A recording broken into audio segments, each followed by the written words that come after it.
Good morning, Dog Nation. I'm Brandon Adams, and this is DawgNation Daily, the daily podcast for Georgia Bulldogs fans, presented today by Pella Windows in Door of Georgia. Hope you've had a great weekend, getting ready to roll into what is going to be a busy week for Georgia. Now, it began, obviously, yesterday with Shadarius Toodle's flip from Auburn to Georgia. We're going to talk about that, and we're going to talk today about what's perhaps going to happen next. Another big announcement set to take place for Georgia here today. Of course, you already know DawgNation going to have live coverage of that. So we're jam-packed on what could be numerous. I mean, don't hold my feet to the fire about how many, but perhaps a great number of UGA commits coming over the course of the next week, next few days, all of them sizable. So this is going to be certainly a very, very fun week. For now, though, let's kind of find out what's on your mind. We'll take a few comments before we get rocking and rolling here today. Did you watch the College World Series final yesterday? Controversy involving the Coastal Carolina coach and his ejection. We're going to talk about that later on today. I thought that was kind of interesting, especially from a sort of a baseball standpoint.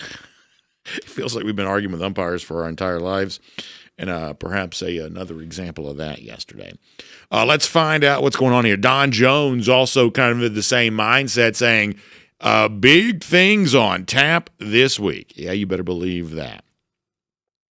Randy Hall, excited about the Toodle flip, and obviously kind of a name that's sort of rich for pun humor. Perhaps that's the case. Will Dickerson checks in, as he often does, to say it's time to be alpha dogs in Trenton, Georgia. Will, I appreciate that. Jeremy Smith is here. By the way, Bill Camacho also checking in from Rome. We're always glad to have him. We'll also say hello to our YouTube audience here today. Jon Stinchcomb stops by later on. Live coverage of Kamari Brooks this afternoon from North Oconee High School. Big battle between Georgia and Alabama for that one. Colby Covers also pointing out that if you want to fast forward to Wednesday, it's Jay Lamar Day. Jay, terrific running back from Colquitt County High School down in Moultrie, Georgia. He's going to make his pledge. Did visit Georgia this weekend. Georgia got that coveted final official visit. You'll remember, we talked to Jeff Sintel about this on Friday. Miami had tried to very aggressively convince Lamar not to visit Georgia. That didn't work. And we'll see if Georgia was able to make the pitch effective enough to Lamar this past weekend. Then on Wednesday, Georgia actually gets that pledge. We are walking. We are going to be watching that one very closely. Matthew Hilly asking about any talk about the starting quarterback. Well, obviously, we know Gunnar Stockton is the Georgia starting quarterback. Essentially, that's what's going to happen. And we're going to talk more today about why, Stockton may be, I would say more set up for success than people realize, kind of hitting a point we've mentioned a couple of times here. Dina Pruitt checking in from Winder, great part of the world. James, is it Lawhan? Is that how you say it? Lawhan checking in. James, we're glad you're here today. K-Shad checking in, saying, glad to be listening live again, building bikes and grills for stores, getting ready for the 4th of July. Well, listen, a lot of that going on, and we've said it before, when you folks are out there putting stuff together and building stuff and getting things ready to go into shelves and make people's 4th of July's more enjoyable, if you are joining us while you're doing all of that, we think that's a really good thing, and I'm really, really glad to have you here today. Motivated Dedicated says the 2025 slogan should perhaps be just catch the ball, which I think is really funny. Braided Pest Management also with some humor in here today, which is very funny. Tyrone Brown also checking in from Columbus, Georgia. He says, taking a load from Auburn to Montgomery all day today. Y'all pray for me. Well, listen, Georgia just took a load from Auburn yesterday, a load off their 2026 recruiting class, so you love that. Tyrone, but you be careful out there hauling that stuff. Brock thinks Jay Lamar is going to Miami. Yeah, I don't quite know that. I buy that necessarily, but we'll see. We'll see. Obviously, anything can go down, I guess. So we'll see. Certainly they tried to make their push on that for sure. So we'll see. We'll see how well that worked. Let us see what else. Let's get a few more comments. Heel 919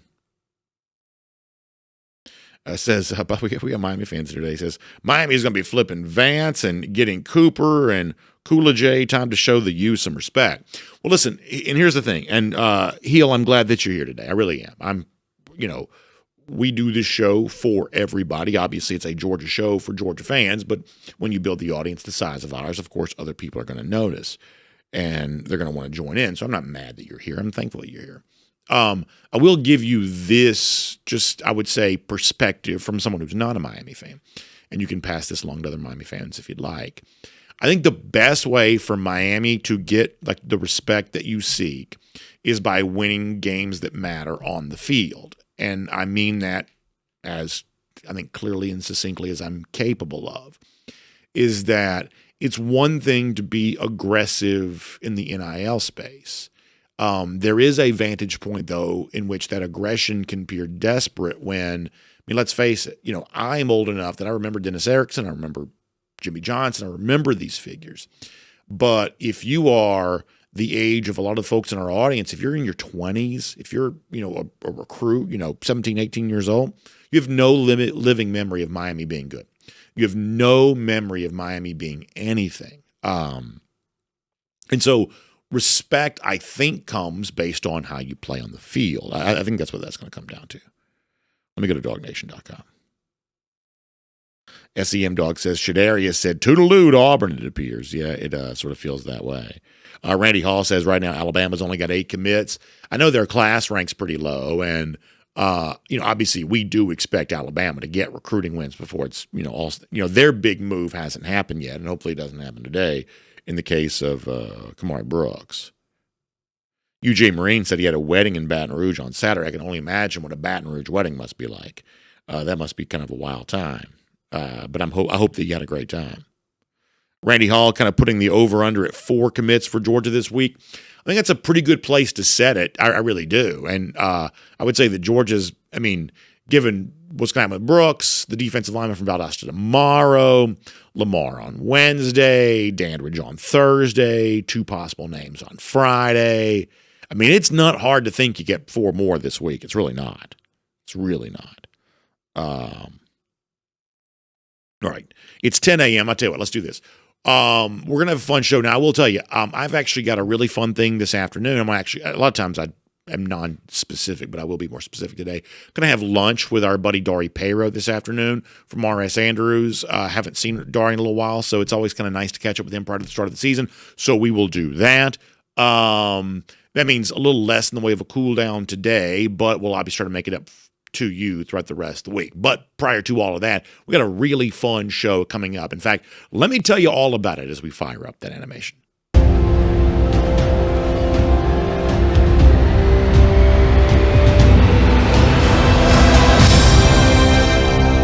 Good morning, Dog Nation. I'm Brandon Adams. This is DawgNation Daily, the daily podcast for Georgia Bulldogs fans, presented today by Pella Windows and Door of Georgia. You kind of already know the drill. Georgia got a commitment yesterday, may get another one today, may have more coming later on this week. We previewed a lot of this with Jeff Sintel on Friday, and we are in the midst of it here right now, so we're watching it all very, very closely. Also, in addition to just the sort of the recruiting talk on today's show, there is another point about Gunner Stockton for the upcoming season that I believe needs to be made. We're going to try to make that for you effectively here today. Plus, Jon Stinchcomb stops by as well. It's a really fun Monday for us. Summer rolling on. We're getting ready for the upcoming season. Hope you're getting ready to enjoy it all too. And hopefully you're appreciating the exciting times kind of playing out here for Georgia recruiting as well. So let's cover all of that and more as DawgNation Daily, the daily podcast for Georgia Bulldogs fans, presented by Pella Windows and Door of Georgia, begins right now.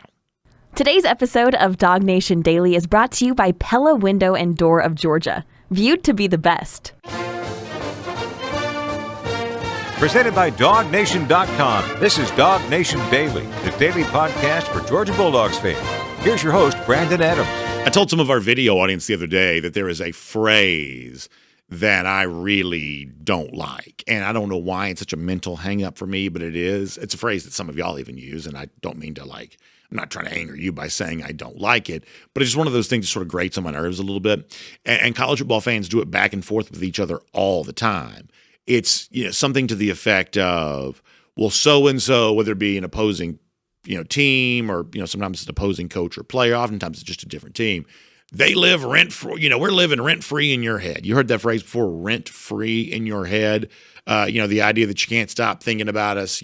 We're stuck in your head. I just think that's sort of to be honest, sort of a dumb thing to say because, look, we're college football fans. We have conversations. We're going to reserve the right to talk about each other. And, just because you might be talking about another team that you play, another, opponent on your schedule, that's not any kind of, there's no designation there of, we're rent-free in your head. There's nothing to brag about the fact that we might happen to be thinking about somebody else in some sort of given moment. I just think it's one of those things that people say as kind of it's almost like a replacement for having something more interesting to say. You just sort of regurgitate that back out. And like I said, some of y'all use it. I'm not mad at you for using it. I'm just sort of saying as a phrase that is something I don't particularly enjoy.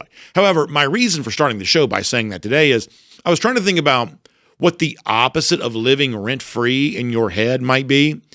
Because I think we have an example of that going on with Georgia right now, to the point where one of Georgia's rivals is not rent-free in our head. In other words, kind of living there without, any kind of repercussions. They are almost like evicted from our head. If rent-free is one thing, the opposite might be eviction. It seems like something that used to be on our minds a lot, especially if you're about my age when it comes to Georgia fandom. Those thoughts have almost been completely evicted from our heads. And what I mean by that is, it sure does seem like we talk about Auburn as a rival a lot less than we used to. And obviously the reasons for that are pretty specific. Auburn has not been very good against Georgia in particular, but kind of overall in quite some time. They're firing coaches left and right. The Hugh Freeze era, more on this in a moment, has not exactly gotten off to the world's greatest start here thus far. It just sort of seems like because of the hard times that Auburn has fallen into, it's almost like a lot of us have perhaps just sort of forgotten how big of a deal Georgia beating Auburn kind of should be. Because for most of my lifetime, and for many of the folks in our audience, you would say, hey, wins against Auburn were coveted. They were celebrated. They were a very, very big deal. But in this sort of modern time, I don't know that people still view it the same way they used to because, frankly, Auburn's just such a shell of what it used to be. So I want to use that as a backdrop to talk about the news of the morning, which is yesterday, 4-star linebacker Shadarius Toodle, after having been committed to Auburn for a year, basically a year, flipped to Georgia. Now, listen, on its own, there's a lot to like about Toodle. This is a player that Georgia has really had its eyes on for quite some time. I don't think this has any impact on the recruitment of the 5-star linebacker Tyler Atkinson, who we talked about a lot on Friday with our DawgNation recruiting insider Jeff Sintel. Many of you saw that. I don't think that Toodle has any impact on Atkinson. Georgia still wants Atkinson. They just wanted Toodle as well. I do think, though, that Toodle as a linebacker, he is from the state of Alabama, Toodle as a linebacker was impressive enough in the eyes of Georgia that there were some other linebackers in this class who did have notable names. They had some fame. They had gotten a lot of attention, some of that from Georgia fans. And I do think that Georgia was perhaps less interested in some notable linebackers in this class because of how much it liked Toodle. So in other words, I don't think that Toodle has any impact one way or another on Tyler Atkinson. That's a recruiting battle that Georgia might win. It might not win. I don't believe the Toodle news foreshadows that really in any way, if I had to guess. But I do believe the perception of Toodle by the Georgia coaching staff is one of the reasons you have at times heard less about some of the other linebackers in this 2026 class. So that's sort of the football evaluation of Toodle. But let's kind of have some fun with this just for a moment going beyond that. And I want to show you on the screen, as has kind of become the sort of rite of passage when a commitment makes his announcement, our friend Hayes Fawcett from over at On3 gets a chance to put the graphic together. And I want to show you the Shadarius Toodle On3 graphic here for a moment and the quote that Toodle gave to Fawcett as he put this graphic together. So Hayes Fawcett wrote on X yesterday, 4-star linebacker Shadarius Toodle has flipped from Auburn to Georgia. The 6'3", 235-pound linebacker from Mobile. So this is a pretty big dude, by the way. 6'3", 235, while still in high school. That's a pretty sizable dude. That's a guy who's going to bring some real thump to the linebacker position at Georgia.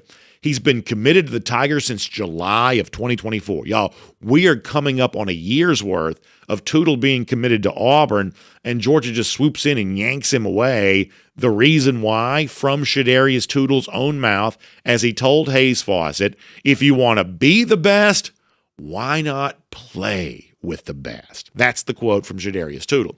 And here's the thing you got to understand. If you're younger, you've been hearing recruits say some version of that, or essentially acting out some version of that for your entire life. Like Georgia kicking around Auburn and beating up on Auburn, this is not a new thing to you. It's the life that you've just grown accustomed to. But there was a time in my lifetime and in the lifetime of a lot of folks in our audience, we would have paid money. In fact, we would have paid money to hear a recruit say, oh, if you want to be the best, you got to go play with the best. Therefore, I want to get this Auburn place. I want to go over here and go to the University of Georgia. This is like getting called up to the big leagues to go play for Georgia. So I'm going to leave Auburn in the rearview mirror, and I'm going to go to UGA. There is a time in so many of our lives when we would have loved hearing that. We would have loved hearing that. So on this day in which the Toodle news sort of matters for what it means, the 2026 class for Georgia, and we can do the football conversation on that, let's also take that time to appreciate the fact that Georgia is getting over on Auburn to do so. And the fact that it keeps doing this over and over again should not make the significance of getting over Auburn sort of any less meaningful than it currently is. In fact, let's go back in time here just for a couple of moments, because over the course of, and as many of you know, we're coming up on our 10th anniversary here of DawgNation Daily, something I'm thrilled about. And over the course of that time, we've seen Georgia beat up on Brian Harsin, certainly beat up on Gus Malzahn. Those were always fun days. But how about in just the Hugh Freeze era alone? It's not been a distinguished era for Freeze thus far at Auburn. He was hired because of his sort of backstory and knowledge in the SEC. Auburn was willing to take the hit of a PR from a PR standpoint because of the sort of, less than stellar personal life and personal stories that Freeze perhaps attached to him. They were willing to take the PR hit on that because at least we're bringing in a guy who knows his way around the SEC. But so many times, in which Freeze has sort of spoken up as Auburn coach on some of this about Georgia, I think a lot of us have been left to wonder, well, how much does he know about the SEC really if he's saying these sort of things? Like, do you remember, a couple of years ago now, he was talking about the slow build at Auburn and why it was taking a while. And, the fact that you got to be patient. And he tried to use Kirby Smart as kind of a comparison on this, that, his point that he wanted to make was that sort of fell hilariously flat was that, it took Kirby Smart a while at Georgia, and so therefore maybe it's going to take him a while at Auburn too. The problem is this coach who was hired supposedly because he knew the lay of the land of the SEC didn't quite have his facts together when it came to Georgia and Kirby Smart, and frankly, just how quickly that success came for Kirby at Georgia. This was really funny. Early days of Hugh Freeze as Auburn coach. Let's go back and relive this. I don't know how long it took him. I don't know. What did it take him, 3 years or so to get there, or 4 years? I don't know. Some of y'all could do the research, but Championship game, the national championship game. His second year? I don't know that that's accurate, but anyway, so he did it pretty fast then. That's pretty impressive. It's even more impressive. The fact that Hugh Freeze, after being corrected off mic in that press conference, kind of doubles down by saying, I don't know if that's accurate. Like, doesn't that make that just even funnier? I mean, it's like the Ron Burgundy thing, for those who remember the old Anchorman movie, of agree to disagree. The total, I guess, unearned confidence, even in the face of like complete ignorance, is just so funny there. Freeze is like, wait, he played for a national championship his second year ever as a head coach? I don't know if that's accurate. That seems a little too wild to be true. No, Coach, it is true. Like, that's how bad it's been for Auburn against Georgia on the field and the press conference and things like that, that you've got your current head coach kind of embarrassing himself in these press conferences, just flabbergasted by how much success Georgia has had as quickly as it had it. And then there was the thing from like 2 summers ago with the arrival, soon to be at the time, of Texas and Oklahoma into the into the SEC. Freeze was talking about all these new games, and basically it certainly sounded like to a lot of people, including me at the time, you may remember this, it almost sounded like Freeze was in a really big hurry to kind of get Georgia off the schedule so they go try their hand against somebody else. Just please let us play somebody else other than Georgia every dadgum year, because obviously, as we know, that has not been going well for the Auburn Tigers as of late. A lot of people made kind of a big deal about this at the time. We were probably guilty as charged on that too. This is Freeze from summer of 2023. I'm pretty confident that the SEC is pretty solid on where we are, and I think they'll enjoy the new rivalries when they get to see Texas and Oklahoma, and among the great rivalries that we already have in our conference. And there'll be some I'll miss playing Georgia every year because I just got to experience it for my first time, and I loved every minute of it other than the outcome. So he says, I'm gonna miss playing Georgia. Well, Coach, we don't think you're going to stop playing Georgia based on the conversation that's out there about the new scheduling model. But, boy, Freeze, certainly it's to a lot of people, so much so that we don't have time to play this for you, that Freeze had to later correct himself on what he said. To a lot of people, it certainly sounded like Freeze was in a pretty big hurry to get Georgia off Auburn's schedule. And, of course, why would you not? When Georgia beats them every year, beats them in recruiting for the likes of Shadarius Toodle. If you're Auburn right now, the experience of being a college football fan or being a college football program in the current SEC that Georgia's also in has just been a miserable experience. So much so, and you've heard me perhaps say this before, I don't know that there is a single person anywhere who's more responsible for the popularity of college basketball more so than Kirby Smart. Like, think about how many basketball fans he's made at just Auburn alone. I mean, when I was, kind of coming of age, I mean, Auburn was a football hotbed, man. These people loved their college football. And now they act like college football is just their waiting period to get ready for basketball season. Like, Kirby has made Auburn into a basketball hotbed. And to a degree, done the same thing at Florida, kind of done the same thing at Tennessee. There are a lot of places around the SEC that are like super into basketball that didn't used to be. I credit a lot of that to Kirby Smart. Like, Kirby's almost done for men's college basketball what Caitlin Clark did for women's college basketball. He's just made a lot more fans in a lot more places that didn't used to exist, because with Kirby kind of running things on the football part of this, being a football fan ain't quite as much fun as it used to be. He sort of made basketball a lot more popular. Certainly Auburn fans, an example of that. Kind of weird stuff from Hugh Freeze, all the stuff he says in press conference sort of seems to sort of prove some of that too. So the point is that so far, now we believe that Auburn could be better this year. We have said that admittedly. But so far, the Hugh Freeze era on the field isn't going any better than the Brian Harsin era did prior to that. And the kind of end of the Gus Malzahn era that sort of led to all this turmoil with these coaching changes. So far, it's all sort of just more of the same. And part of the reason why is Auburn's just not quite winning recruiting battles the way that maybe they once did, a long, long time ago. In fact, when you look at the overall 2026 momentum for Auburn, it's essentially non-existent. So for people who want to say, like myself, who want to make the case that Auburn could be one of these sort of turnaround teams in college football this season, recruits don't seem to believe that, which is sort of worth, kind of noticing and worth paying attention to. So the overall bottom line is Georgia gets really, really good linebacker. We like him a lot. And one of our favorite things about it is it makes Auburn fans sad. And that's something that never goes out of style around here. Now, that said, let me shift to this. Georgia got good news in recruiting yesterday. Could be in line for more good news in recruiting here today. Later on this afternoon, 3 p.m. Eastern time. In fact, we'll have coverage for you live here, DawgNation video channels.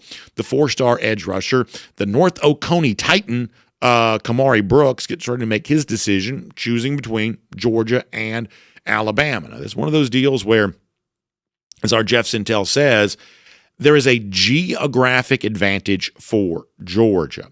Brooks has been to Georgia a bunch. That has led to a deep relationship with Georgia. We believe this is still a contested recruitment. We certainly believe that Alabama is still a major factor in this. But as Jeff Sintel told us on the Friday edition of DawgNation Daily, the fact that Brooks is so close to the University of Georgia campus, that has certainly been a big factor in Georgia's favor here thus far. In fact, here's what Jeff said about that on Friday.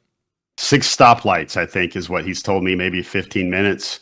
Step-grandfather played for the 1980 Natty Championship team. His great-uncle Horace King was one of the revered first 5 African-American football players, black football players at the University of Georgia. DawgNation will be there on Monday. Brandon Uzodiribe has done a marvelous job recruiting him. If Kamari doesn't choose Georgia, it won't be because of that. David Pollock has been coaching him for a long time. It's kind of interesting how I look at him, Brandon, and I see him as a top 50 player in the country. He's won 2 state titles in basketball. He's a state championship guy in football this past season. I would feel comfortable saying that Georgia is the team to beat there. So Jeff Sintel predicting Georgia the team to beat. We'll find out live on the DawgNation video channels today if that is indeed the case. In fact, it's leading into what's going to be a huge week for Georgia recruiting, fresh off the Toodle flip from Auburn. The Brooks announcement here today. Let me also show you what else is in store here this upcoming week. How about let's talk about Wednesday here for Jay Lamar, Colquitt County. Down there in Moultrie, Georgia, going to get ready to make his announcement then. And, of course, on Thursday, Craig Dandridge, the wide receiver from Cambridge High School, he'll get ready to make his decision. DawgNation will have live coverage of all of these. We're, of course, watching 2 big names on Friday from their various homes, including Malachi Lee way out in Hawaii. So it's a busy, busy week for Georgia recruiting, the chance to add numerous commits, including with Kamari Brooks today. And don't forget, DawgNation is going to have live coverage of it all. My name's Brandon Adams, and this is DawgNation Daily, the daily podcast for Georgia Bulldogs fans, presented today by Pella Windows and Door of Georgia. Glad you're with us. However you get to us, video 10 a.m., a podcast across all platforms, Apple, Spotify, posting the show, the world-famous DawgNation.com. So many ways for you to be a part of what we're doing. You listen to us on the radio, perhaps, on Athens Sports Radio 960 The Rep. We're just happy to have you with us, just a lot of different ways, and we're just glad that one of them works for you. We're also very thankful to our friends at Pella Windows and Door of Georgia who make it all possible. And I'll tell you, as we kind of roll into our 10th anniversary of doing this show, the greatest source of pride for me anywhere, in many ways, my greatest sort of, sense of loyalty is to the fact that we've had so many great sponsors throughout the years who have been so loyal to us for so many years and have taken such good care of you over the course of that time. That is just something that fills me with an incredible sense of pride. And I feel that way about our friends at Pella Windows and Door of Georgia for sure. They're just incredible when it comes to this sort of thing. And I've been out in the community with them to sort of see them in action and sort of see what they do and watch the way in which they're just nice to people and, give them a chance to sort of put their, hands on the Pella product, the windows, and kind of find out why it's such an awesome upgrade for you and your home. And we've heard from all kinds of folks who've kind of seen Pella out and about so far this year. You've got a great chance here coming up as well this weekend. It's June 27th and 28th. I guess actually that's next weekend. But June 27th, 28th. No, that's this weekend. Yeah, June 27th, 28th, this weekend at the Brazelton Antique Festival. Yeah, that is this weekend, I have confirmed. Sometimes it takes me a little while. But I think what it is, it's sort of hard for me to believe we're already at the end of June. I think that's what that is. But yeah, this weekend, June 27th, 28th, the Brazelton Antique Festival. Our friends from Pella Windows and Door of Georgia are going to be on hand for that. Of course, the windows from Pella, though, far from antiques. These are cutting-edge technological marvels. They're going to make your home feel better on the inside, look better on the outside, and you can stop by and sort of see that for yourself. It is going to be like 90-something degrees here today. That means your air conditioning unit is going to be cranked up, and that means that AC that you spend so much money for, you want to keep it on the inside of your house. You don't want it kind of creeping out of poorly sealed or just inefficient windows. Well, our friends from Pella are going to show you how to prevent that from happening. So many of their new window designs have like the shades, the blinds sort of built into the window. It's a really cool design feature. And the friendly folks from Pella, those Pella experts, want to tell you about how you can provide this awesome upgrade for your home right now. So see them in Brazelton at the Antique Festival this weekend, or you can find them online, PellaGA.com/DawgNation. That's PellaGA.com/DawgNation. You can also give them a call, 678-638-1429. 678-638-1429. Pella Window and Door of Georgia is going beyond. All right, we're going to go beyond on today's show, too, with a lot more Georgia football conversation for you. It involves Jon Stinchcomb here coming up in a couple of minutes. We're going to talk to him about all the things going on around Georgia football right now. We're going to have some fun with that. There's also controversy yesterday in the College World Series finale, final game of that. We'll get to that on the program today as well. But prior to all of that, let's get ready to go around the doghouse, poured today by our friends at Dr. Pepper. And I would say that maybe one of my best, and I feel like in life, a lot of my best characteristics are sort of also my worst characteristics sometimes. Maybe this is an example of that. I get fascinated by certain subjects, and perhaps I also kind of get hung up on those subjects just a bit too. Maybe an example of that coming right now. One of the things I feel like I've been sort of hung up on lately is the idea that while I have great confidence based on what I have seen with my own eyes for Gunnar Stockton as the Georgia starting quarterback this upcoming season, I saw enough against Texas and Notre Dame to believe that Stockton in a full season is going to meet the moment. Now, what that means in terms of all SEC or future first-round pick, make no proclamations on any of that. The point we've made is we don't necessarily need Gunnar Stockton to win the Heisman Trophy to be the next Joe Burrow, because in recent years, it's not exactly the quote-unquote next Joe Burrow who's been winning the national championship anyway. The national championship quarterbacks in recent years, including a couple of years worth of Stetson Bennett here at Georgia, these have been guys that for the most part, even though Bennett was a Heisman finalist, these for the most part have been guys who sort of fit into a role on the team.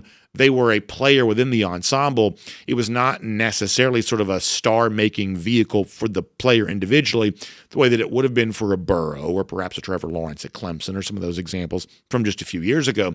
The quarterback position at the sort of national championship level in college football the last couple of years has just been a little bit different profile than that. And certainly if you've watched or listened over the course of the last couple of weeks, you have heard me say that I've said that frequently. In fact, let me kind of give you something again that I gave you last week, but I want to build on that with another point here today. Do you remember the other day we talked about, and I like what CBS Sports does this time of year. I think their off-season college football content's really been pretty good. It sort of starts a conversation for us, which we enjoy. And the other day at CBSSports.com, they were talking about the various X Factor players for the college football national championship contenders. In other words, they would define X Factor the way that maybe sometimes we do, as a player who your success sort of hinges on. If he's great, your team may be great. If he's not, your team may suffer. Who is that player that sort of serves as the hinge point for a team? That's how they would define X Factor. And this particular writer at CBS Sports said Stockton was Georgia's X Factor. Let me read this to you, and then I want to make a new point that you haven't heard me make just yet. So what they write at CBS Sports is, of all the playoff teams set to feature first-time starting quarterbacks, Georgia's situation is arguably the murkiest upside. That means we don't quite know how to see the future on this. The writer goes on to say Gunnar Stockton was a top 10 recruit at his position, but he's also a longtime backup who only modestly impressed in his relief of the injured Carson Beck last postseason. The Bulldogs notoriously got the most out of less heralded prospects at this position throughout their reign atop the sport, so perhaps Stockton is the next in line in that regard. If he is, then pencil Georgia back into the bracket. And if he's not, then the Bulldogs are likely a bubble team. So what CBS is saying here is that success for Georgia kind of hinges on Stockton one way or another. He is their X factor. But let me tell you what I think kind of confounds this perhaps just a bit. And I saw a conversation about this on X this week. And I want to make sure if I can give proper attribution to who kind of pointed this out. But they were kind of looking back on Georgia from the previous year. And there's a really interesting stat here. I want to read this. It's called College Football with Sam. That's the account. I'd never heard of it before. It just sort of popped up in my feed somehow. Sometimes things do. And so here's what he wrote. I don't know if this guy's a Georgia fan or not. I just thought this was an interesting tweet. He says that Kirby Smart's the best head coach in college football. Now listen to this. And this is true. I have double checked this because a lot of the stuff you see on X is not true. Or any social media platform. He says Carson Beck had 3 games last season with 3 or more interceptions. Georgia had a 2-1 record in those games.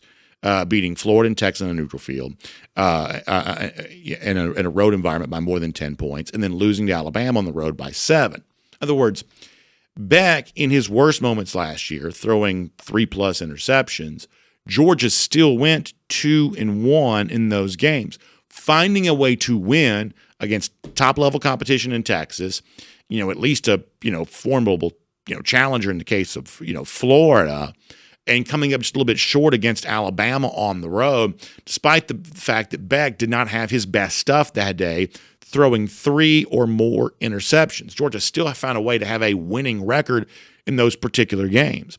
And I think that's incredibly meaningful because, as I've said to you before, this is why I don't think that Stockton is the hinge point for Georgia. Because a year ago, Georgia was still winning games against top flight teams, certainly in the case of Texas on the road, and at least holding its own against Alabama in a game in which Stockton, I should say Beck, just wasn't at his best. So we believe that for Gunner this upcoming year, he's not going to go out and throw 3 interceptions every game, far from it. And yet when Beck had these 3 interception games a year ago, Georgia was still mostly winning them and almost won, or at least had a very good chance to win, though the one game that it lost after getting off to a very bad start in that first quarter, as you know. So the case to be made here is not for Stockton being the best quarterback in college football. Frankly, I don't know who that's going to be. We're going to actually talk more about that later on the show. The case is going to be the case that we make here, that if Stockton kind of falls within the range of what Georgia quarterbacks typically do, somewhere around 27 or 28 touchdowns, somewhere around 9 yards per attempt, if Stockton can kind of land somewhere around those numbers, then given the other stuff we think that could be going on for Georgia this year, that's more than enough, we would say, for the needed offensive improvement to occur to get Georgia kind of back in line for its end-of-season goals. So don't let people make this entire upcoming year be a referendum one way or another on Gunner Stockton. The previous year kind of, I think, confounds that talking point. When Beck was at his worst last year, and there are numerous moments when he was, when Beck was at his worst last year, Georgia was still mostly winning games against good teams. That, I think, is a harbinger for what the Stockton era could look like for this upcoming year, too. And frankly, I think that Gunner could do a pretty good job, actually, of avoiding some of those 3 interception games as well. And that is Around the Doghouse. And it's poured today by our friends at Dr. Pepper. And boy, I'm so happy to have Dr. Pepper as a part of Around the Doghouse here. And I love the fact that Dr. Pepper is also teaming up to make this summer really fun. Now, they've already done that with the brand new flavor, Dr. Pepper Blackberry and Dr. Pepper Blackberry Zero Sugar. You know about that. But you may also be aware that they're teaming up with the brand new summer blockbuster movie, Jurassic World Rebirth. Now, I do like the Jurassic Park franchise. I kind of always have. I think these are fun movies. And I'm kind of excited about having a Jurassic Park movie back in the theaters. And I'm excited. In fact, I've actually got some of these Jurassic Park-themed cans in my house here right now of the Dr. Pepper that I'm enjoying on a daily basis there. So when you're out there at your local Kroger picking up your groceries, pick up some of this really fun Dr. Pepper Blackberry with the Jurassic World Rebirth themed cans. We love summer blockbusters. We love product tie-ins for summer blockbusters. It just sort of reminds me of being a kid. And I love Dr. Pepper because I've been drinking it since I was a kid. So we're happy about all of that and thrilled to have them as a part of Around the Doghouse here today. All right, so before we are done, controversy yesterday in college athletics, we'll get to that. Speaking of quarterbacks, what does the national landscape look for this? Really fun golden shoe, kind of from someone close to the DawgNation Daily family. We'll give you that on the program here today. So we're busy before we're done. But now, here on a summer Monday, as Georgia's red hot in recruiting, let's talk to Jon Stinchcomb here today on DawgNation Daily, presented by Pella Window and Door of Georgia. From Athens and across the SEC or wherever the recruiting trail may lead, here's a DawgNation.com insider. So, John, we started the show by talking about Shadarius Toodle, a linebacker who flips from Auburn to Georgia. And if we wanted to just do this from the football standpoint, lot to like. Big linebacker, kind of I think a thumper type guy. Georgia, has these size specs. It's pretty well committed to. Toodle really fits well, I think, into that parameter. It's the sort of thing that Georgia's done well with before. Run-stopping machines, things like that. It sounds like Toodle could be one of those guys. But I also, and you and I are of a similar age bracket, so we kind of have, I think, a greater appreciation for this. I like flipping linebackers from Auburn. I like the fact that a guy like this, and because I don't make any apologies, we're show for Georgia Bulldogs fans. Georgia has rivalries. We like, beating up on those rivals. And the increased prevalence of that, I don't think makes it any less fun for me. And I don't think it should make it any less fun for anybody else. Toodle saying, if you want to be the best, you got to go play with the best. That's a pretty stern admonition of his old school Auburn, the one he was committed to on his way to UGA. And the fact that Georgia has stacked all these recruiting wins against Auburn, I hope I never get tired of that, because to me, that's really fun stuff. And given your career and background, I'm sure you kind of feel the same way. I love it. Anytime we can keep Auburn as the basketball school that they are, I am all for it, especially when you get talent. And not only do you bring in a top linebacker, something that Georgia continues to do at a very high level, and we're still in contention for some others that are close to home that continue to boost that recruiting class. And I look forward to hearing more names at that linebacker position announce they want to play for the University of Georgia. And I think it speaks to the track record that Georgia has. It would continue to develop talent in that position specifically really, really well. And guys want to be a part of it. And if we can also keep Auburn in the shadows and suppressed into the mud mire pit that they've devolved into, then I'm all for it in the process. So you mentioned Auburn as a basketball school now, which I take great pleasure in. I said this before you joined us, that to me, Kirby Smart is the Caitlin Clark of men's college basketball, because I don't know that anyone's more responsible for creating more college basketball fans than Kirby is. Obviously it's been nothing but futility for Georgia's sort of border state rivals in football ever since Kirby's been there. So you've turned Auburn into a basketball hotbed. You've turned Tennessee into a basketball hotbed. Florida's a college basketball hotbed. Georgia hasn't beaten Alabama as much as we'd like, but Alabama can't win national championships anymore because of Kirby Smart. So therefore they're all in on basketball now too. Like, these are, former football powers, fan bases were just obsessed with football, and now they're just biding their time for basketball season. I credit Kirby Smart for that. I think he's the Caitlin Clark of men's college basketball for the fan bases that he's cultivated around the sport. I love that analogy, and I love the fact that it used to be the SEC East no longer exists, but you look at Tennessee and Florida and just the rivalries that Georgia has, and they are no longer what they used to be.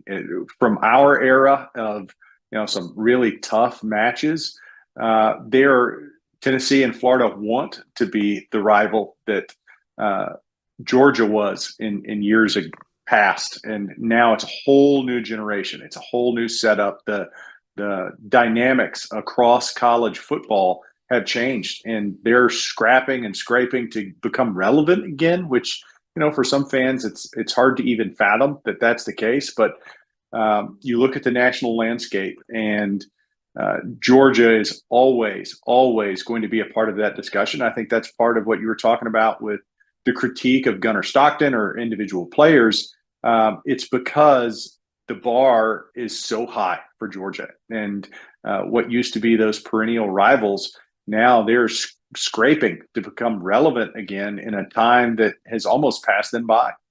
No, I think that's right. And you used the word landscape a moment ago. I want to use that word too as we kind of look at what's going on with the recruiting. And here's what I feel like I sort of notice. And once again, kind of from the perspective of someone who is a fan and talks to fans every single day, I would say this is interesting to me, which is that it used to be the recruiting conversation for fans was a chance to sort of have some ego and flex and sort of act like, we get whoever we want, we close our borders, or, we'll come take your guy.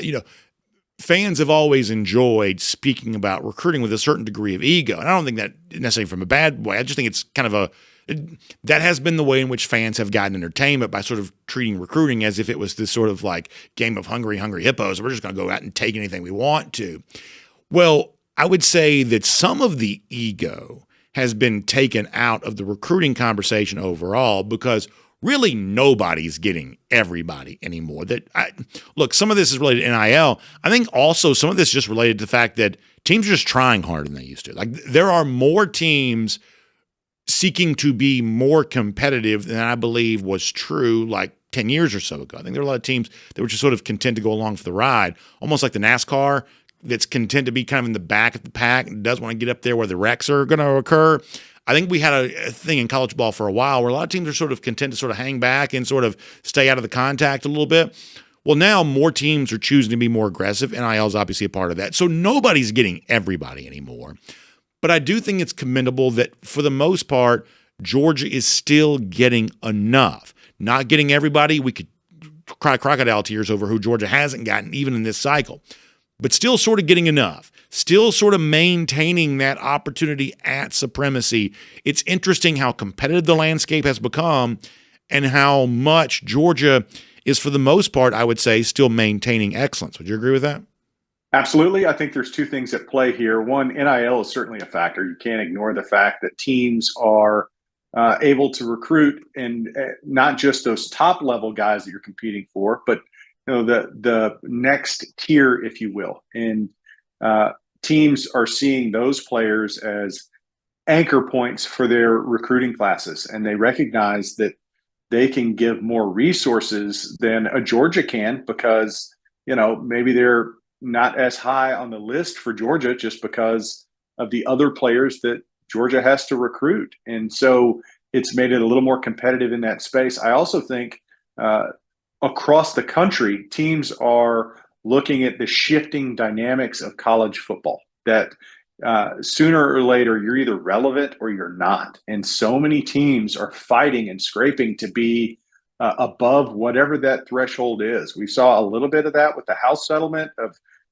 teams that were willing and able to opt in to the rev share pool, but it's only going to get more stratifying. And I think there's teams that are trying to stay a part of that discussion of, we want to be, if there was quote unquote a Premier League kind of in the soccer format, you look at the Big Ten and the SEC, and there's other teams out there that are saying, hey, we still want to be in that discussion and in a part of the conversation. And as these chips continue to fall, and this is such a wild decade because of so many things that have changed, including conference alignments and NIL deals and transfer portal. And I think all organizations, all athletic departments are going, how do we stay a part of the pack and not get left behind? No, I think that's interesting.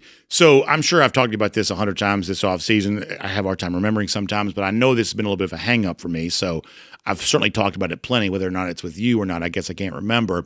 I'm a big believer that, and you mentioned Gunner Stockton earlier, and I talked about him too. I'm a big believer that I think that Gunner Stockton is set up well to be a capable starting quarterback for Georgia. I saw enough in 6 quarters of postseason play to make me think Gunner's obviously going to be the guy for Georgia. It's clear they trust him. It's clear his teammates like him.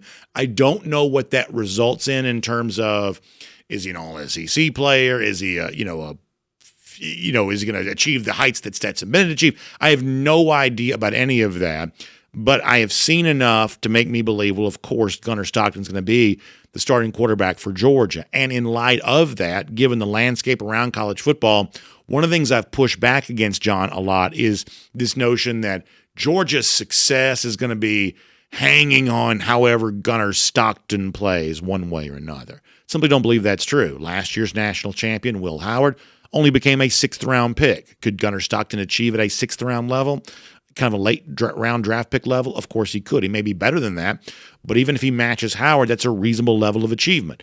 McCarthy for Michigan the previous year, I don't think many people think of him as the main factor on that Michigan team. And Stetson Bennett was a historic figure for Georgia, but once again, having lived through that era, wasn't even always appreciated by Georgia fans in the moment as much as maybe revisionist history would lead you to believe that he possibly was. In other words, we're not in the Joe Burrow era anymore. Joe Burrow, LSU 2019, it's kind of a Babe Ruth figure for me. One of these guys that put up sort of a cartoonish stat line that really hasn't been replicated by the top quarterbacks in the years since. So give me an idea of what your, expectation for Gunner is and how much you think Georgia's overall success is dependent on how Gunner plays.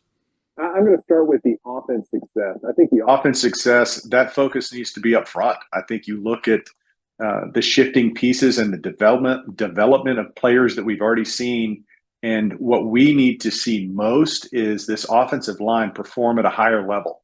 You're replacing a lot of bodies, and we've seen some encouraging moments from Green and Freeling particularly, but we need to see more. And whether it's Gunner or our running backs or the full fleet of wide receivers that we've brought in, both through recruiting from other college campuses and in high school, we've added a number of pieces that can help unload the pressure that Gunner feels. But all that, I think, is secondary to the development and cohesion and execution of this offensive line. You look at last year, it's an underachieving group. I don't know how to frame it any other way. It was the expectations is this is going to be one of the strong suits. It wasn't. And so how can they put their stamp on this offense early enough to where we're not relying on Gunner to make those plays? I think you look at that first national championship from Georgia, and Stetson is a part of the discussion of whether or not he should be on the Mount Rushmore of Georgia greats. That probably wasn't the discussion that was being had heading into that season.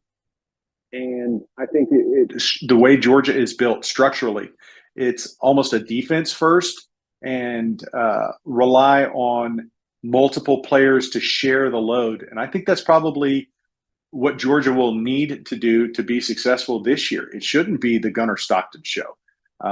At times, I think that was the ask of Carson, and whether it was from lack of performance on his part, lack of performance on the offensive line, or leading the entire college football country in drop passes, it didn't shape up to be a recipe for success. So first, offensively, I think it starts up front.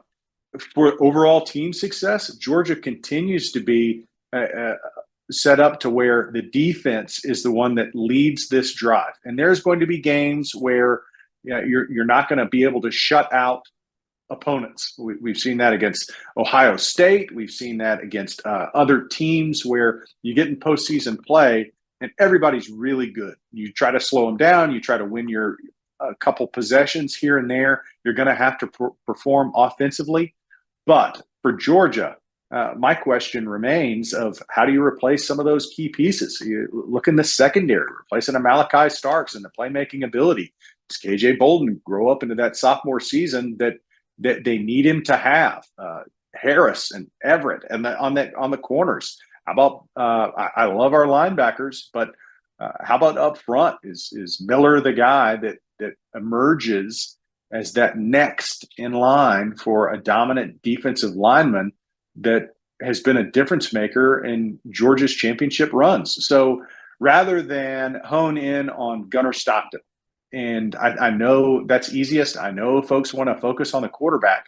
I think it's much more important that there is a cohesion, a growth, and an evolution from a couple other position groups that will be a much bigger indicator as to Georgia's success come into the year. Let's look at October 19th of last year at Texas. Carson Beck completed 56.1% of his passes, did not throw a touchdown, threw 3 interceptions. I'm not picking on Carson. I'm not trying to drag him through the mud, but that's not a very successful stat line. For whatever reason it occurred, that's just not a great stat line for your quarterback. Frankly, in a big game in 2025, home or on the road, I think that Gunnar Stockton, I would assume, is going to surpass that particular stat line from Beck that day. And yet Georgia still won that game. Now, if I would have told you prior to that, Beck's not going to throw a touchdown, he's going to throw 3 picks, he's not even going to come close to completing 60% of his passes, I think we all would assume that's probably a loss then for Georgia. And yet that day, because of Trevor Etienne on the ground, what the Georgia defense did getting after Quinn Ewers, Georgia not only won the game, but won it with some margin, even after the officials tried to steal it from, won the game with some margin. Georgia essentially kind of playing around the quarterback to get the win. I don't think they're going to have to play around Gunnar Stockton. I think his stats in most games will be better than Beck's were in that particular game. But that just goes to show you that Georgia, even in its biggest moments a year ago, was not quarterback dependent, even though Beck, as a quarterback, had a higher profile then than Stockton's going to have now. Yeah, that's the way Georgia's built. They're not built to surround the entire success around one player. You look at that performance against Texas. Most teams lose that game. They would lose it. Georgia would have lost that game if they were quarterback centric, and that's not the way they're built. So having a performance like Jalen Walker had against Texas, that overall defense, I mean, Texas is going, we can't get out of our own way. I mean, Georgia is trying, quote unquote, if you're flipping the script and see it from a Longhorn perspective, they're trying to let us into this game offensively with 3 turnovers and no touchdowns coming from the quarterback position. That's not bagging on Beck. That's bragging on the rest of the team. Yeah. It's bragging on the fact that Georgia is built in a way that when one player, it's quarterback is the key for almost every team out there. When one player doesn't have his best, or the rest of his offensive, there was a lot of drop passes in that game too. So they didn't have his back in those scenarios. The defense stepped up in a way where you couldn't ignore the running game. You see ETN right there in the middle of your picture. So I think that's what Georgia, that's their recipe for success. It's what it always has been. I think it will need to be the exact same in 25. It doesn't need Gunner Stockton to win a Heisman Trophy. He doesn't need to be Joe Burrow. He doesn't need to be a first-round draft pick at the end of the year for Georgia to be successful. And that's a good thing. I think you have to step up around him. You've seen the commitment from the coaching staff, recruiting staff, to bring in players to complement and unload some of that pressure from him, specifically in that wide receiver room. And we've added, a big short yardage third down back and red zone threat. And those are all really good things that show that Georgia's approach has not changed. It's not one player centric. It's got to be a team approach. I love it, John. Outstanding stuff. Thank you so much for your time here today on DawgNation Daily, presented by Pella Windows and Door of Georgia. We appreciate that. We'll look forward to having another one of these conversations with you again very soon as well. Thanks, BA. Go Dogs. Go Dogs indeed. Let's take a look around the rest of the league. This is SEC Through. I think that John said something really interesting a moment ago, which I think is really important. It's sometimes the simplest points are the most accurate. John simply saying, hey, judge Gunnar Stockton by the overall offensive performance. If this team is scoring points, if this team is ranking high on, like, say, what I would say is a really key metric like yards per play overall, if those numbers look good, then assume one way or another Stockton's sort of doing his job. I think that's absolutely right. And, I'm certainly not trying to, downplay what I think that Gunnar can do. There may be some moments this year in which Gunnar is a big reason why Georgia wins some games. He's got a little bit of moxie to him. I mean, certainly we all saw the big play, holding on the football against Texas. You probably don't win without that moment, maybe. So Stockton at times is going to be a catalyst that perhaps makes a win more likely.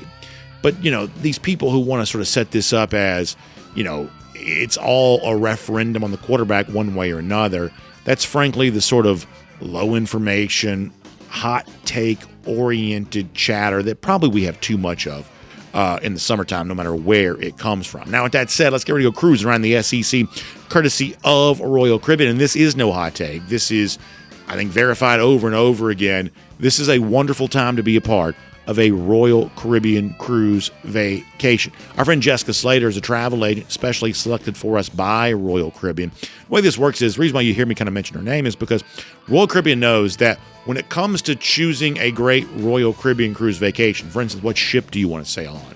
What port do you want to leave out of? What destinations do you want to visit? There are so many different variables to consider on that. Perhaps if it's your first time going on a cruise, you may want to be on, say, a 3 or a 4 night sailing. Oftentimes people do. That's what Utopia of the Seas is. Utopia of the Seas is the ship we were on for our DawgNation cruise this past April. In April of 2026, we're going to be on that once again. It's kind of like the world's greatest weekend, world's biggest weekend, just having a great time, being a part of that, the sort of fun environment that comes when one of the newest ships of them all is doing those 3 and 4 night sailings. But you've also got the upcoming debut this August of Star of the Seas, the next in the Icon class of ships, and all the fun that kind of comes with that. Icon, when it first debuted, largest cruise ship in the world.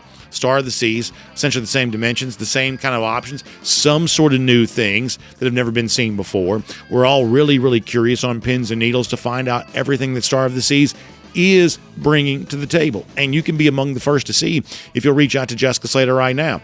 You can give her a call, 770-718-9147. That's 770-718-9147. You can also email her, jslater@dreamvacations.com. I love Jessica. She's a good friend. She helps me with all of my Royal Caribbean Cruise vacation needs, and she can help you as well. So make sure you check her out today for a trip on Utopia of the Seas, Icon of the Seas, Star of the Seas, or any of the other really fun things going on with Royal Caribbean here right now. Now, let's get ready to go cruising around the SEC, courtesy of Royal Caribbean today. And speaking of quarterbacks, talking a lot about Gunner Stockton, as we so often do.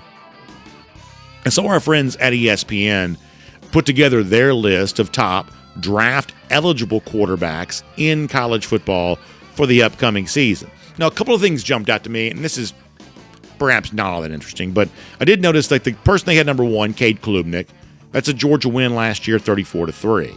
The guy second on this list, Garrett Nussmeier, that was a Georgia win by 30 points back in 2022. So, these games that took place, in a year ago, multiple years ago, perhaps not all that interesting. But if you want to kind of have an idea why we think that Georgia still ranks near the top in the country and just as much of a championship contender as anybody, the fact that Georgia has history of kind of bludgeoning the quarterbacks that are kind of on the list at the top of the very best in college football, one of the reasons why we feel that way. If you're curious about the SEC names that make this list, we mentioned Nussmeier, Lenora Sellers is on there. A lot of folks have kind of made a big thing about Sellers turning down $8 million to transfer. That was a 2-year deal at $4 million per. That's probably not a crazy figure right now. I'm sure he's getting a lot of money, for instance, to stay at South Carolina. This was a guy who really came on a year ago and made a significant name for himself.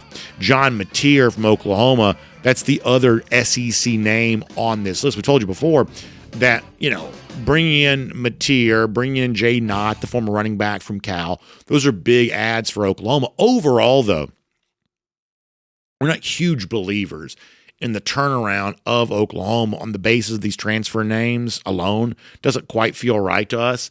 I guess the other thing I would wonder is the name that you don't see on this list, despite the fact that he is draft eligible, is Arch Manning. Now, I also saw where, if you look at your preseason magazines, if you're like me and you buy them, you'll see, I think Athlon's got him as the preseason first-team All-American quarterback, despite the fact he really has played less significant football than Gunnar Stockton has. And we've got him, at least one of the national magazines does, as the preseason first-team All-American. So in true cruise around the SEC spirit, let's just take Georgia completely out of this for a moment. Let's compare Manning to Sellers, Nussmeier, Mateer, other quarterback, DJ Lagway. Let's put a healthy DJ Lagway into this conversation. Who of this group is Manning going to outplay and surpass? I don't mean like an individual one-on-one basis, although that'll be part of it. But how many of these quarterbacks is Manning going to supplant? Because we've got some people saying best quarterback in the country, but as the ESPN story here mentioning 3 different SEC starters not named Arch Manning would attest, this is perhaps a pretty deep year for quarterback in the SEC.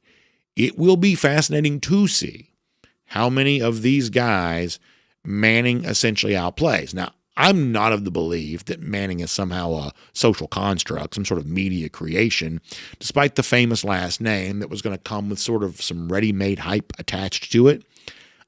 I think he's probably going to be pretty good. I mean, I heard good things about him from Austin, even going back, last year. I mean, I think they feel like they've got the real deal here in Arch Manning. But you still got to go out and prove it. And in the rough and tumble world of the SEC, that's still not a very easy thing to do. Did you see controversy yesterday in the College World Series final game? LSU wins the national championship here. Now, Give me a couple minutes on this. Thing number one is this. We started today's show by saying, gosh, it seems like we never talk about Auburn anymore. We started the show by saying that. I don't think there's any better example of how little we talk about Auburn than the fact that Kevin Schnall, who you see over my shoulder if you're watching on video, the Coastal Carolina baseball coach, how many times have we talked about this guy on this show in the last month? This is the same dude that was like feuding with the Florida baseball coach going back to the NCAA regional. We did that like 4 days in a row. And now for a completely different reason, Kevin Schnall, the Coastal baseball coach, finds himself back on our show again. Kevin Schnall has gotten more airtime on DawgNation Daily than Hugh Freeze has in a year, it seems like. This time, though, Schnall gets it for the wrong reason, at least if you're a Chanticleers fan. He got ejected in the bottom of the first yesterday for arguing balls and strikes, what turned out to be an LSU final game win, securing another national championship for LSU baseball. Now, this is one of those things where, just to kind of my own personal life, everybody is talking about this. This is a very, very hot topic, beyond even its sort of relevance within like the sports media landscape. Because what happened here is that Schnall and an assistant were beside themselves. And I don't have the video and stuff to show you, although it's worth seeking out. We just don't have time to play it, but it's worth you seeking it out. So they get a warning in the dugout. Schnall comes out. Now, he says that he comes out to question why they got a warning, which I would say he's well within his rights to do. Now, I would say that my overall opinion on this is probably on the contrarian side based on what I'm hearing other people say. Most people think the umpire is all wrong about this. I would say that Schnall is well within his rights to come out and question who got a warning and what was it for. I would say that from within the dugout, he's also well within his rights to sort of chirp about some of the calls that he was getting, both because they, may not have been good calls, but also when you're the underdog against big bad LSU and they got all the fans in the stands and the whole world is just sort of leaning against you, thinking it's going to be an LSU win, I do think a savvy coach tries to employ a certain level of gamesmanship against the home plate umpire to say, we may be little old Coastal Carolina. We don't expect to be pushed around in this game. And so I do think there's a certain level of gamesmanship that behind the scenes, you are just going to try to work the home plate umpire a little bit. I think you're well within your rights to do that. However, what happened here is that Schnall comes out, questions the reason for the warning, and then says you blew 3 calls in the first 10 pitches. The problem from my perspective, I don't have a dog in this fight, but the problem from my perspective is I think you're okay to question the call. I think you're okay to chirp from the dugout. But y'all, based on just the way in which the game is umpired, you cannot come out onto the field, essentially at home plate, and argue balls and strikes. You just can't do that at any level. And the reason why that's such a no-no is because the game would take 15 hours to play if we did that for every questionable ball or strike call. You just have to have some absolutes. That's treated as an absolute. And so when Schnall came out to question the warning and then, said you blew 3 calls in the first 10 pitches, that's not cursing. That's not, whatever. But you left the dugout and now you're arguing balls and strikes. You're going to get ejected for that. Now, you can make the case that the umpire should not have given such a quick warning, and I'd listen to that, and I think that's probably true. But if you come out onto the field to argue balls and strikes, I would say you're going to get ejected. Now, there was also the thing where, like, the other umpire, one of the base umpires, stepped in, ended up falling down, and tried to act like Schnall had bumped him, which is not true. Schnall's post-game line, once again, I don't have this to play for you, but you ought to check this out. Schnall says, I don't think I should have to be responsible for another man's athleticism. That's one of those quotes I feel like it's going to have some staying power. I feel like you may hear that one again in the near future. That may be one of those quotes that sort of sticks around here for a little while. I thought that was really good. But overall, I didn't have a huge question or complaint about the ejection, just given the fact that Schnall is arguing balls and strikes essentially in the umpire's face, left the dugout to do so. Now, one more point about this. This is one of those things where, did you notice a lot of big national voices, large accounts on social media, typically don't say a lot about college baseball, boy, how interested were they during the NCAA tournament when SEC teams, and admittedly, it was not a great postseason for the SEC in terms of advancing out of the NCAA regional. Not great in that regard. We even saw one SEC team lose in the super regional, so not a great postseason necessarily. But there were a lot of like national accounts that came out of the woodworks to sort of notice that, and they wanted to kind of use that as a little bit of a cudgel against the SEC. We mentioned it at the time. Have you noticed, and I think you should, I think you're well in your rights to notice things. Have you noticed the dog that isn't barking right now? The SEC has now won, do I have this right, 6 straight national championships? You might say that if you are a national media type person who's committed to emotionless neutrality, you might say that is worth remarking on. To me, 6 straight national championships seems like kind of a lot. You might say there might be, in an emotionally neutral world, there might be at least as many mentions of that as the SEC teams that were eliminated in the NCAA regional. And if that doesn't come, I think you're well within your rights to ask questions about why that is. I think those questions matter. And we'll make that cruising around the SEC courtesy of Royal Caribbean. Now, before we wrap up real quick, I want to say a couple of more things here. First of all, a story that I meant to include, I don't have in here right now, I meant to include this. This goes back to Friday. Did you see, and we don't have fancy graphics or anything like that for that, I just want to quickly mention this, that Wisconsin's suing Miami over a tampering situation?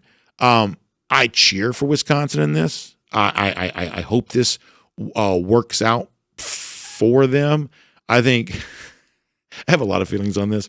I won't bore you with all the details on this, but I do think that I think to be a sport, you have to have rules. And to the extent that you don't have rules, not only do you have anarchy, but you don't have a sport at all. Like any game you've ever played, any sport you've ever played, it's the rules that define what you're playing. And I do think that college football, college athletics in general, has a right to have rules. I do. So we'll be watching this closely. I meant to mention that in the show here today. Also, before we go, let me give a shout out to our friends at Daytona Beach. And of course, I love our memories when it comes to Daytona Beach. Growing up, going there, 23 miles of shoreline. We're all about all of that.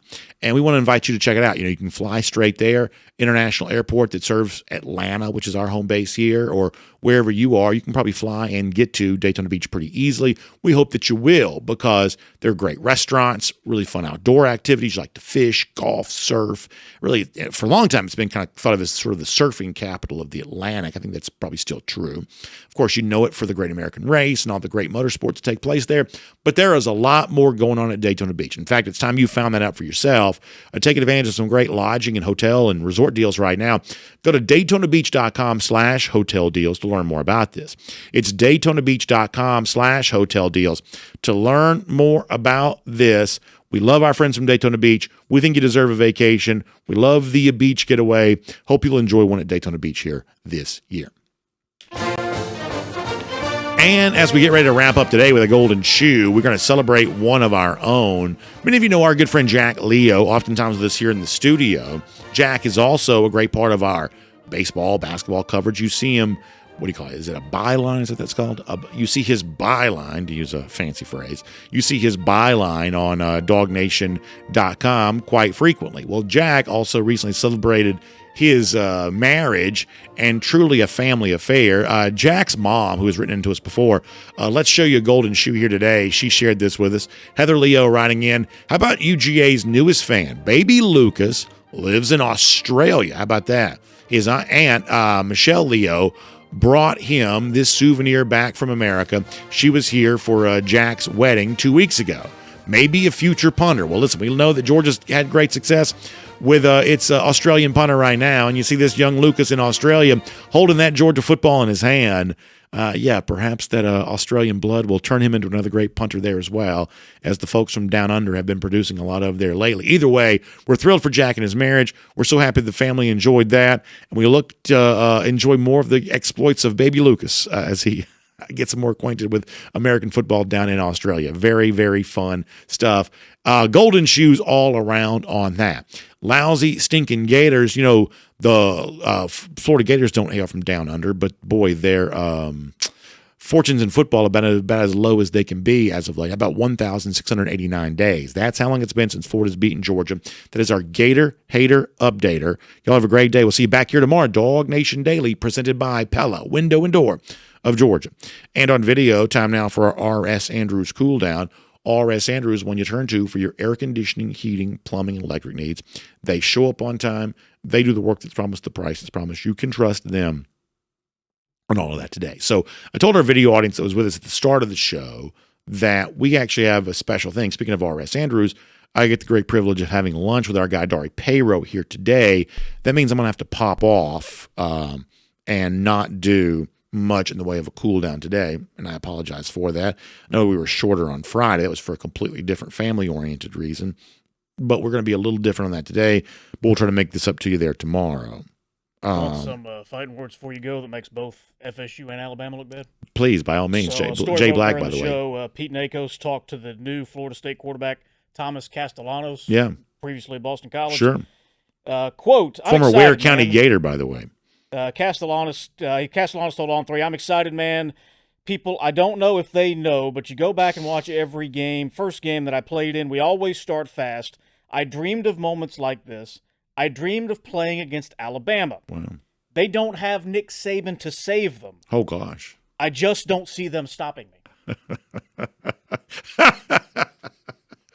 That is incredible, and what a gift to Alabama to have Castellanos saying that right now. And, to me, Jay, this kind of reminds me a little bit of, like, Norvell, I think, has done some things well as the Florida State coach. They clearly had a good season during the regular season back in 2023.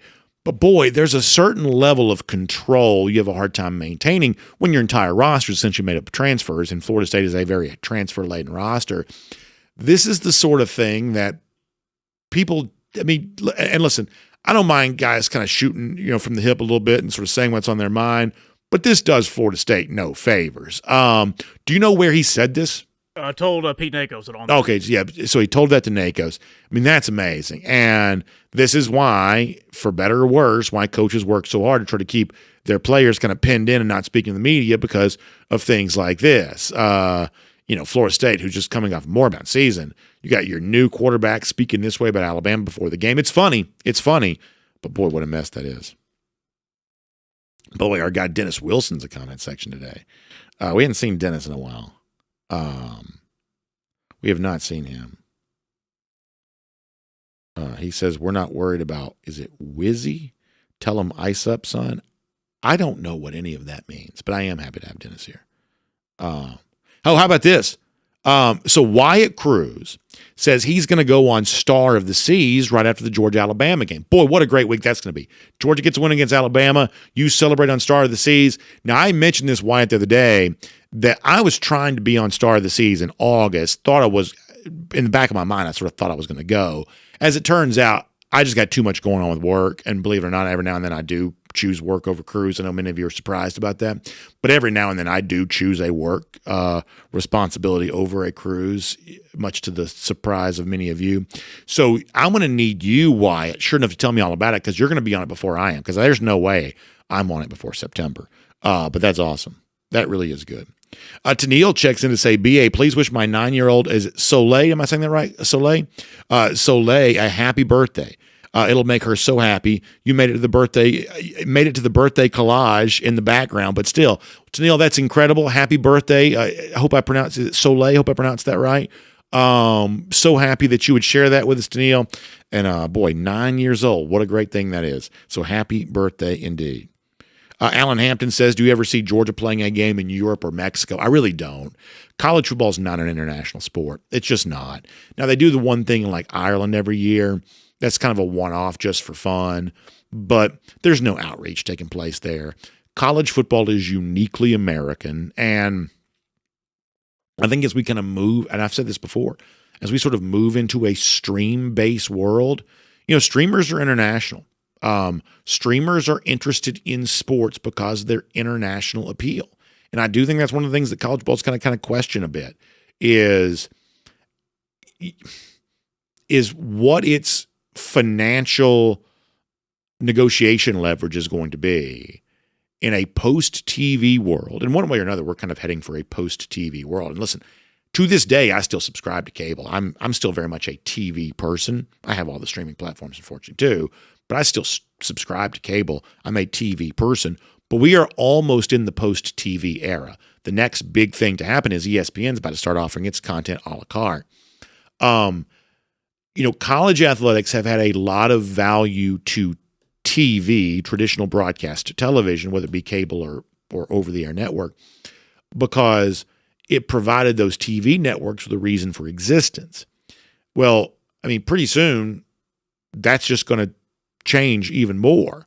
And I'm telling you right now, there's a part of me that wonders is if there is some degree of a bubble to the college media rights compensation that just seems to keep going up and up and up. And some people believe, can be as lucrative as, like, let's say the NBA gets, because college football's audience and popularity in United States of America far more popular, probably twice as popular as the NBA is. But as I've told you before, a lot of this kind of comes down to the potential for international appeal. College football essentially has none of that because this sort of thing only exists in America. I think that's what makes it great. I like something being uniquely American. Makes me like it more.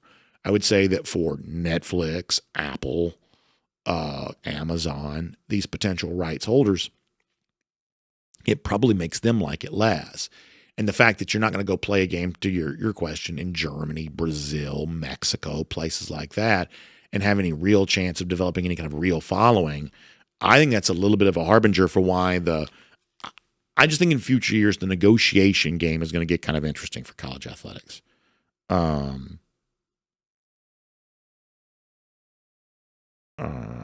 Let me go to DawgNation.com.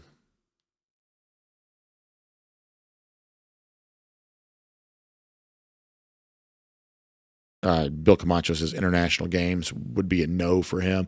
Yeah, I mean, I feel sorry for the NFL fans because, I mean, obviously we're about to have a situation where every team is going to play an international game, I believe. Now, they also have a 17-game schedule now, so that kind of brings balance back to the schedule. But in previous years, if you got stuck playing the international game and that was one of your, designated home games, you just lost a home game. Like, what if we cared about the NFL as much as we care about college football? We found out during the summer they were going to stick, our team playing in, Bonn, Germany or somewhere like that, and we just lost a home game. Like, that'd be terrible. SEM Doug says maybe someday you can have Jon Stinchcomb give the PG version of his halftime speech against Auburn. It's funny, SEM. I almost asked him about that today because we were talking about Auburn. I just said we didn't quite have time to get into it, but I swear to you, SEM, I almost asked him about that today. It's funny that you and I have the same mind on that. Garrison Tucker says, I don't know about the NBA. It's pretty popular here in OKC right now. Yeah, Garrison, congratulations to you and everybody else there in Oklahoma City as the Thunder brought home the NBA title last night. Really thrilling series. Of course, I've sort of lost touch with the NBA, but as about as good a final as I can remember in quite some time. And Oklahoma City, that's a good pro organization right now. And you got to think, as young as SGA and what's his name? The other one, Williams, as young as they are, perhaps a very bright future indeed for even more winning to come. All right, let's do some Facebook, and then I have got to go because I'm going to be late for my lunch. And I am not typically late for lunch. That's the one thing in life I'm not late for. All right, and by the way, don't forget, we'll see this afternoon, Kamari Brooks, 3 p.m. Eastern Time, DawgNation video channels. Looking forward to that. We'll see you there for that. On Facebook, eventually. Here they go. Barry Watkins has 2 teams that really made a lackluster finals. Well, I would say the history, tradition, the obviously the connection to large markets, certainly not significant in the case of OKC and Indiana, but the basketball itself is really good. And I say that as somebody who watched a portion of some games. Like, I'm not, a big NBA head anymore. I'm not that into the NBA anymore.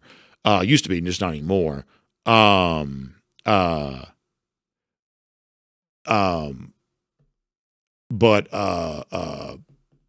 the actual games themselves, the actual basketball itself is really good. In fact, I mean, I think that Indiana, they had a losing record, during the season, like around Christmas, they started a losing record. Fought back from that, fought back after the Tyrese Halliburton injury even last night. I mean, it's just really amazing, really amazing. And by the way, you hate it for Halliburton. What a courageous playoff he had. Jesse Dellinger asked about the quarterback competition between Gunner and Ryan Puglisi. I think that Ryan Puglisi could have a very bright future at Georgia. He may be a future starting quarterback at Georgia. This is Gunner Stockton's team right now. It just is. It just is. Everybody knows that this is Gunner Stockton's team here right now. And anything to the contrary on that's just misinformation. Ken Holcomb says BA hasn't taken his phone out of his pocket yet, so Facebook may not get any comments. Well, nobody's getting very many today, but we're going to have more of those later on for sure. Mike Mazzell says it's so hot right now, I don't even want to play golf. Yeah, what's the old country song? Too hot to fish, too hot for golf, but too cold at home. I hope it's not cold at home for you right now, but it's about too hot for anything else. That part of the song we know is definitely true. We know that's definitely true.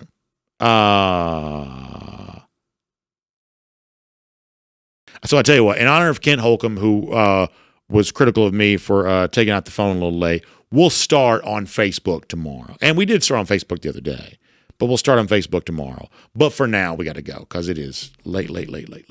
All right. Y'all check out R.S. Andrews, my guy, Dari Payro, R.S. Andrews online, rsandrews.com, because if you are as hot as our buddy Mike Mazzell said he is, and I think you probably are, then it's appropriate to get your air conditioning tuned back up to factory fresh specs. Our friends at RS Andrews can do that for you. You can find them online, rsandrews.com. That means your old unit, let's face it, it's kind of past its, expected life, and you may be thinking, oh boy, I might have to get a new one of these. Well, eventually you will need a new unit. But as a cost-saving approach for right now, our friends at RS Andrews may be able to tell you, probably will, how to get some new life out of your old unit. They call it the Factory Fresh Specs Tune-Up. And so make sure you get that mega tune-up today by going online, rsandrews.com. All right, y'all have a great day. Back tomorrow, DawgNation Daily, presented by Pella Windows and Door of Georgia. Also this afternoon, Kamari Brooks. We'll see you back here 3 p.m. Right here on the DawgNation video channels. Have a great day, everybody.